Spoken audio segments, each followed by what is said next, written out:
Hey everyone, welcome back to the Lookout. It's wet out there in Northern California, and so we're going to talk about hydrology.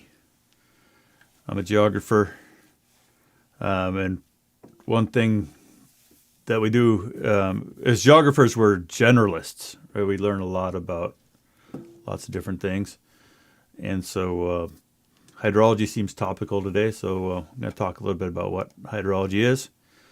Hydrology, it's the study of movement, distribution, and management of water on Earth and other planets, including water cycle, water resources, and drainage, basin sustainability. A practitioner of hydrology is called a hydrologist. Hydrologists are scientists studying Earth or environmental science, civil engineering, physical geography. Anyway, just another kind of brand of map geek. The hydrologist, another technical trade. So it's important, though. Hydrology affects our everyday lives. And so we're going to talk about the storms that are happening right now and then show you some of the tools that we use to study hydrology.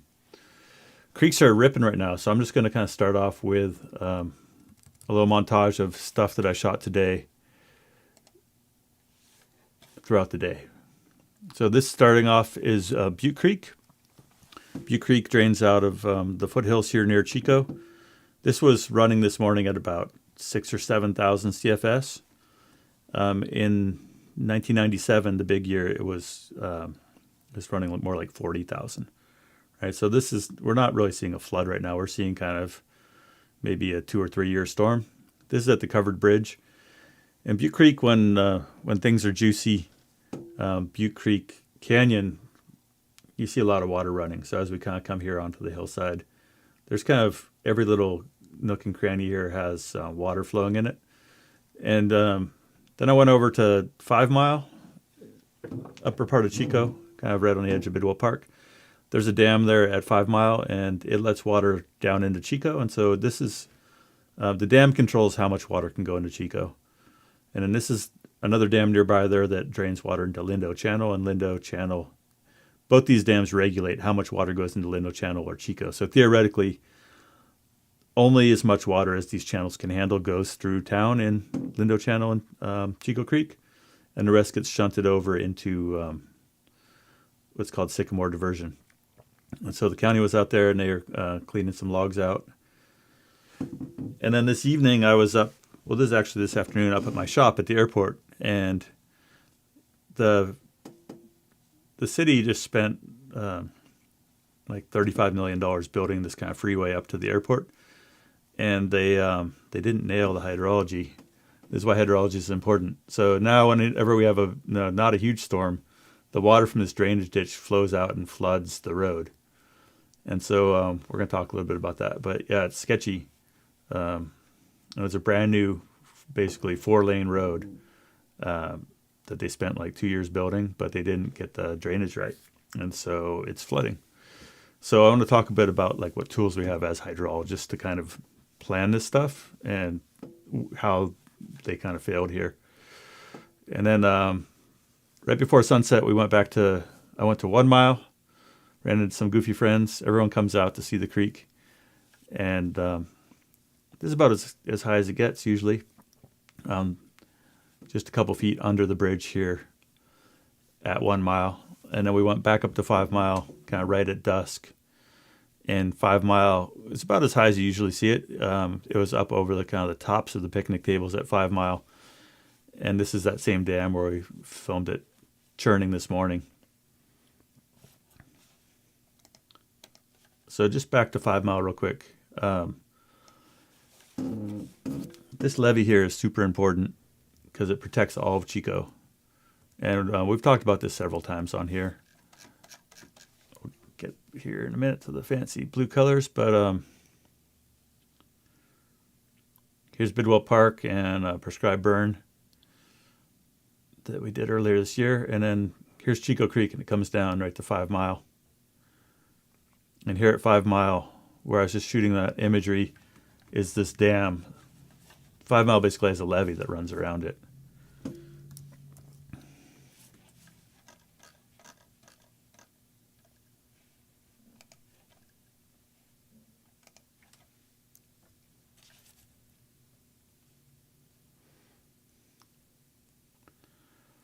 This is kind of fancy, what we call LiDAR, so high resolution imaging.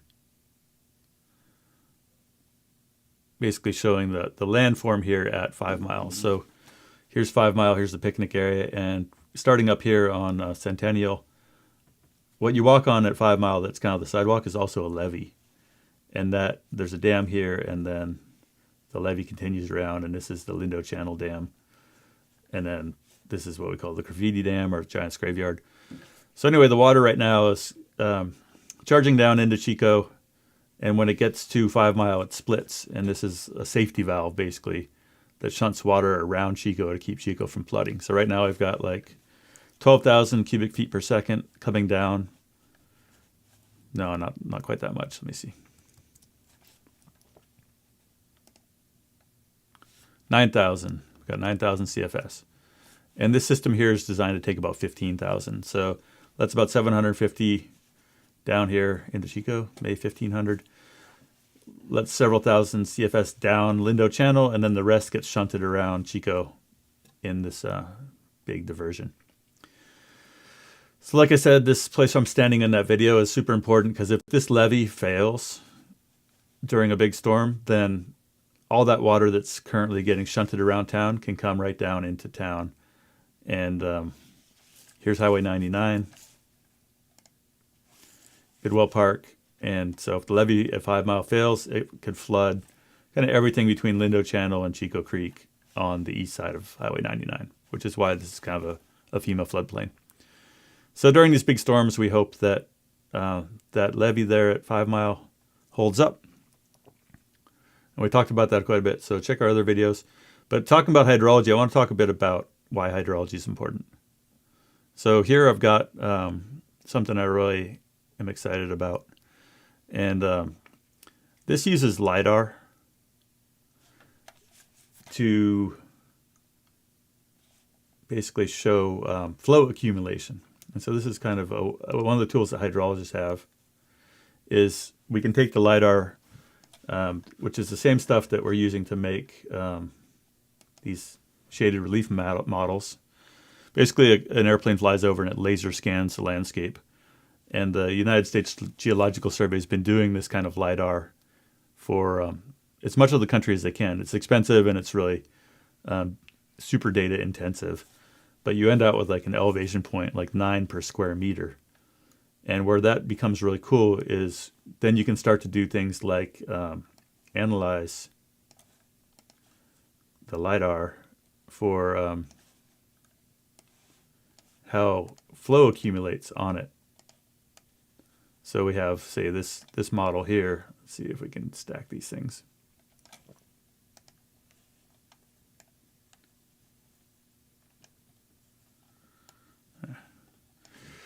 Anyway, I made this model showing where flow accumulates on the landscape using LiDAR data. And so I just want to use this to show my shop at the airport, which is flooded, and the new highway project. So what you can see here, if you know the Chico Airport, all this new gray here from the Chico Airport down to Cohasset Road is the new kind of mega $1 million improvement project that they just did, just finished like last year. And 4 lanes up to the airport. But what happened was somehow I think they didn't figure out that this area here that where they built the road, it receives the drainage of a huge area, like all the way up to here. So when you turn on the flow accumulation, you can see like how the micro topography out here funnels the water and kind of concentrates the water, and then it all gets kind of intercepted by the ditch along Cohasset Road. So if you drive up to the airport and it's raining hard, you see that the ditches are full on either side. So where I shot the video today, I pulled out of my shop here, and this is all flooded. So right now, with this new project, there's these ditches here on either side of the road that they're using to drain the road surface. But I think what they didn't realize when they built this thing, or they got their numbers wrong, was that it's not just the road drainage. The road is intercepting all the drainage out here of this whole area. And so that water has to go somewhere, and so these ditches overflow because they didn't make them big enough. So that's why, like, when I pull out of my shop today, it looks like this on a road that's got a 55-mile-an-hour speed limit. So you can see, looking up the road here, this is the ditch that's overflowing. Too big for the channel, but also too big for the culverts. And then you get across the road, there's another ditch here that's also full. That's all happening right here. So when we look at our LiDAR here, you see all that accumulated flow from this whole landscape. And then what happens is all that water gets shunted into this new kind of canal they built along the road. But that is what's then overflowing down here as you go down the road, right here. That's pushing out onto the road here. And then that all ends up going down here through this kind of channel and goes under the bike path, which is kind of a big raised thing.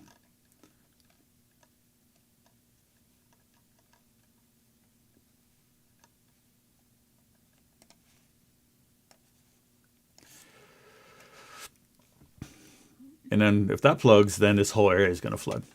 So anyway, it's a bad design, and that's why hydrology is important, is that this whole landscape, any landscape anywhere, has these things going on that we don't really think about. But in this case, we've got this kind of geology here at the airport that's super not permeable. And so it just means the runoff all runs off right away. So this stuff's kind of knowable. LiDAR has made it way easier for hydrologists to start to understand these things. But I think you see some interesting things here that they really key you into some key things, you know, like the impact of grading, right? In a lot of places, we don't have grading ordinances. Some places, if you want to go out and, like, you know, plow a road across your property, you have to get a permit. And people say, oh, that's bullshit. Why do I have to get a permit? This is my land. I own it. But like one little road across a spot like this can alter the hydrology of a huge area. You know, like you can kind of see it here. Like all these little creeks come down and they hit the road and they get diverted along the road, and then they concentrate the flow into here, where maybe before that water flowed this way. And so a small grading project, or even driving a road that's wet and creating ruts, can change the drainage, the hydrology of a whole area.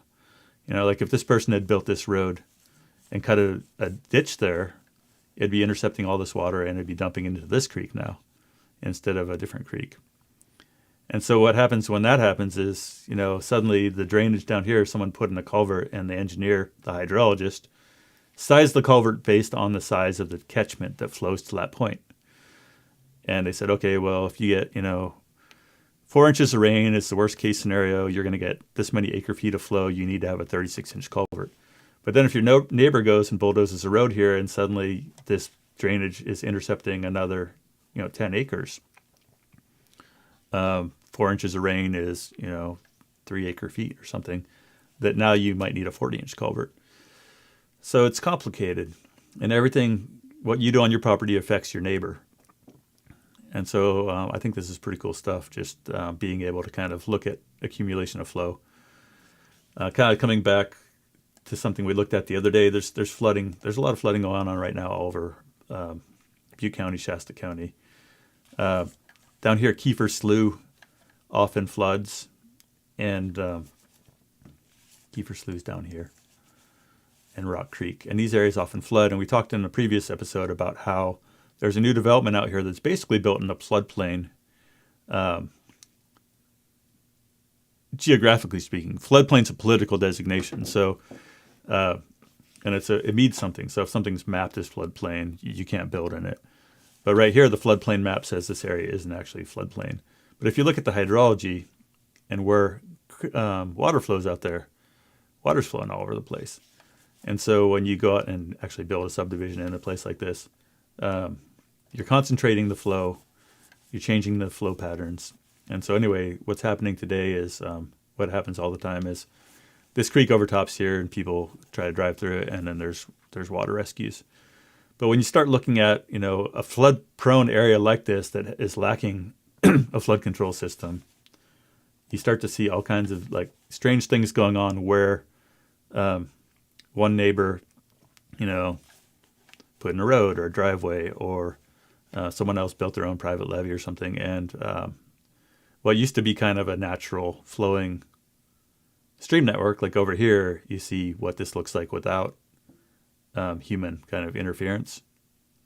And then when you get over to where there's all these houses, things get messier. You start getting these kind of right angles, and you start dumping your water into your neighbor's yard. And so that's kind of one of these problems with the way that some of these areas have grown without really any planning, is that the drainage is all messed up and the underlying geology is super impermeable. And so this happens a lot all over California, is that kind of at the edge of the valley, where the valley meets the foothills, you've got these really kind of wackadoodle geologies. Some places the rain perks right in. My house, the rain perks right in because I'm on deep soil. If you go a couple of blocks up the street from me, the rain doesn't perk in, and so people's basements flood, and they've got a foot of water under their house right now. So that's hydrology in a nutshell, is studying how water moves across the landscape. It's really complicated. It's shaped by the geology, how permeable the soil is, what your neighbor did. Some places here have been disked for farming, and then you see, the hydrology, they figured out what they wanted. They got the water all to drain a certain way. But then that changes how the water flows off that land, how well it can hold floodwater, etc. So there's a lot of creative things being done right now to kind of work with groundwater, figure out ways to manage stormwater better, figure out how to find the permeable places and put the water there so it recharges our groundwater. Because groundwater is this whole other kind of puzzle that's what's going on under the surface that we can't see. So to kind of wrap up our geeking here, something we talked about yesterday a little is we've got stream gauges all over the state. These are all these dots here are gauging stations. And basically those are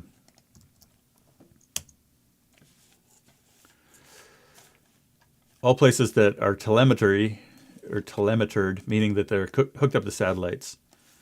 And we've got this amazing network of stations. And so you've got things like PCK, which is the Butte Creek gauge up at the covered bridge. You've got the Chico Creek gauge at the golf course. You've got gauges up on Deer Creek that are at the mouth of the valley. And so hydrologists are studying all this stuff, and then they're using computers to kind of crunch it all, and then they're creating products like this, which is the California River Forecast Center.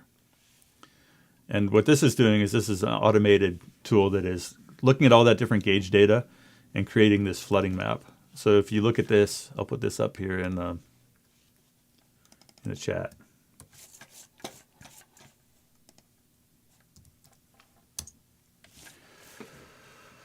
If you click here on Red Bluff, you see that the Red Bluff stream gauge, this morning it crested at kind of minor flood stage at about 256 feet. And it's forecast, green is what it's forecasted. So it's forecast to go into a moderate flood, kind of downstream of Red Bluff, overnight, and then drop off tomorrow, and then be kind of not in the worry zone. So each one of these stations here has some information, so you can check that and you can see like what's the forecast. Is it going to hit moderate flood? Is it going to stay in minor flood? So this is Woodson Bridge in Vina near Los Molinos. And a big thing, the geekiest thing that hydrologists do is they study these curves. So we talked about this the other day, like how the shape of the curve tells you a lot about the character of the watershed. And you can see, some watersheds, what we call flashy watersheds, it rains hard and they come up right away. and the other ones the rain soaks in. So, but what I've been watching today is just that Deer Creek is raging right now. 17,000 is a lot of water. That's, and you can Google around and you can find out like what's the historic peaks for these different stations, but 17,000 is a lot. Chico Creek is a smaller drainage than Deer Creek. It's fed, we can go look at that in a minute. But anytime any of these local creeks are over 10,000, it means they're cranking along pretty good. So Butte Creek, 12,000 and still rising. That's a good high flow. Like when I was out there today, water's like well up onto the floodplain and out in the willows and big woods moving around.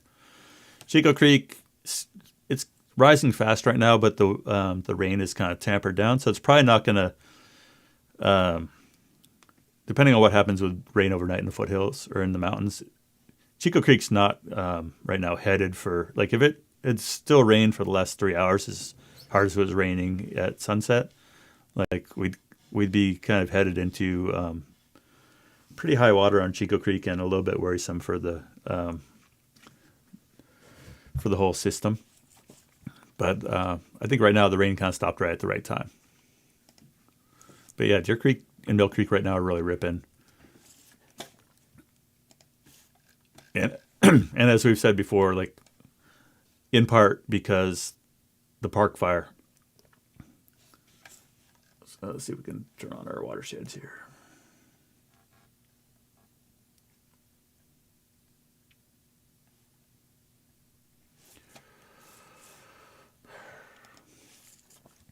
Yeah, Deer Creek kind of runs right up through from Los Molinos up to almost to Chester, and Mill Creek runs from down by Los Molinos up through Mill Creek Canyon up to Mineral, or Childs Meadows. All right, so that's hydrology. It's good stuff. Lots of good. Hydrology lives on the internet, right? It's all about these stream networks and everything else. So if you're interested in all that stuff, check out CDEC. It's the California Data Exchange Center. It's where all these gauges live, and there's a lot of kind of good resources on there.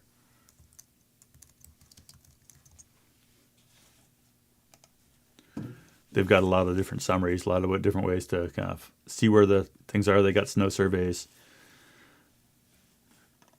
But CDEC's been around for a long time, and California's like one of the more kind of wired states. So no shortage of resources to geek out if you're a hydrologist.